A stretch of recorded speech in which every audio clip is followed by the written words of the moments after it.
ya kwarai matuƙa irin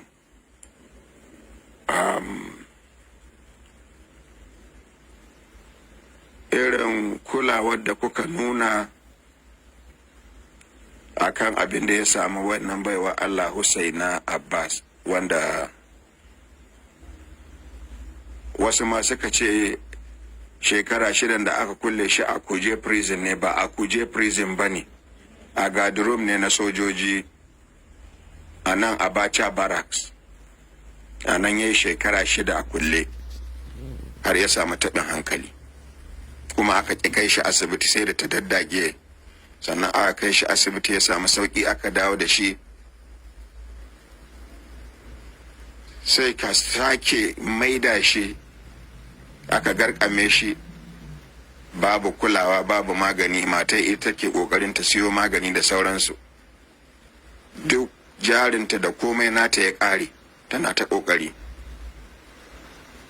Daga nan dai Allah ya sa wani ya sa baki, aka sake maida shi asibiti ya samu lafiya, aka sake dawo da shi, har su hukumar Navy, wato sojojin ruwa, suka tausaya, aka fara sa shi a duty, a kai shi nan ya yi aiki. An kai shi gurare 3 yana aiki, har a bakin gate nan ya yi aiki. Wata rana a labarin da muka samu, a rahoton da muka samu, aka ce shi wannan MS wane ne?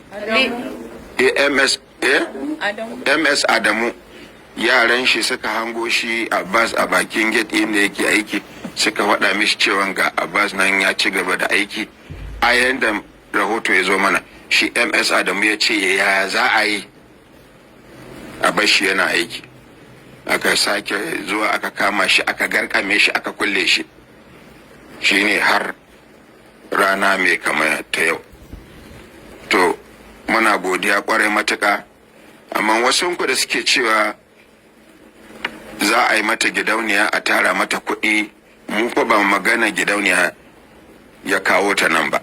Ta zo ne a bi mata haƙƙinta, mijinta a bi mishi haƙƙin shi, a sako shi ya samu lafiya.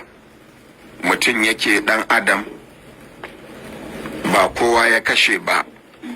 Muna ganin waɗanda suka kashe mutane ma suna yawo, ba kuɗin gwamnati ya sata ba. Muna ganin waɗanda suka saci kuɗin gwamnati suna yawo, har ana ba su sarauta.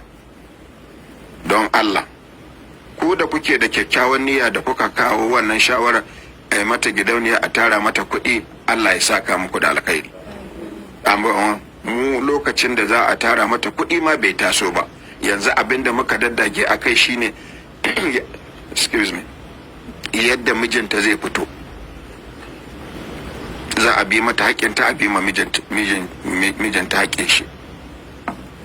In ma daga baya akwai kuɗin da za a tara mata na jari, kuɗin nan ba zai wuce miliyan 2 miliyan 3 ba. Abu ne wanda bai ci in cire daga aljihuna in tallafa mata da shi ba, saboda haka do Allah, ko kuma azzalumai waɗanda kuke jiran irin wannan abin ya taso domin a kirkiro yadda za a zalunci mutane a abin nan, do Allah a gyara,